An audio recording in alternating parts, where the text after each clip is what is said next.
সীমান্তবর্তী এলাকার একটি ঝোপ থেকে উদ্ধার হলো বিদেশি আগ্নেয়াস্ত্র ও গুলি। ভারতীয় সীমান্তবর্তী হিঙ্গলগঞ্জের মাকড়া গাইনপাড়া এলাকায় শুক্রবার সন্ধেবেলায় একটি প্যাকেটের ভেতর থেকে উদ্ধার হলো দুটি বিদেশি আগ্নেয়াস্ত্র ও 2 রাউন্ড গুলি।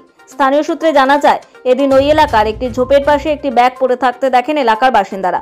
কৌতূহলবশত ওই ব্যক্তিরা ব্যাগের ভেতর থেকে উদ্ধার করে দুটি বিদেশি আগ্নেয়াস্ত্র ও 2টি গুলি। এই ঘটনার খবর পাওয়া মাত্রই ওই এলাকায় পৌঁছয় সীমান্তরক্ষী বাহিনীর জওয়ানরা ও হিঙ্গলগঞ্জ থানার পুলিশ কর্মীরা।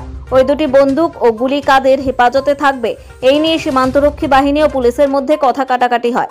এই কথা কাটাকাটির মধ্যে পুলিশের কাছ থেকে ওই দুটি আগ্নেয়াস্ত্র জোর করে ছিনিয়ে নিয়ে চলে যায় সীমান্তরক্ষী বাহিনী। সীমান্তবর্তী এলাকা থেকে এইভাবে আগ্নেয়াস্ত্র উদ্ধার নিয়ে যথেষ্ট চাঞ্চল্য ছড়িয়েছে এলাকায়। এই প্রসঙ্গে এলাকার এক বাসিন্দা বলেন, বাচ্চারা খেলাধুলা করছিল, করতে করতে গাছের পাতা ছাড়াছাড়ি করছিল, ছিটতে গিয়ে দেখে যে এই পাশে একটা ব্যাগ পড়ে আছে।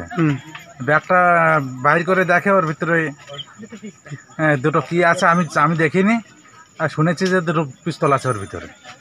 কোথায়, কোন গ্রাম এটা? এটা বাঁকড়া গ্রাম। বাঁকড়া কোন গ্রাম? বাঁকড়া দক্ষিণ গাইনপাড়া। আপনার বাড়ি কোথায়? আমার বাড়ি গাইনপাড়ায়। কি নাম আপনার? আব্দুল সালাম গাইন।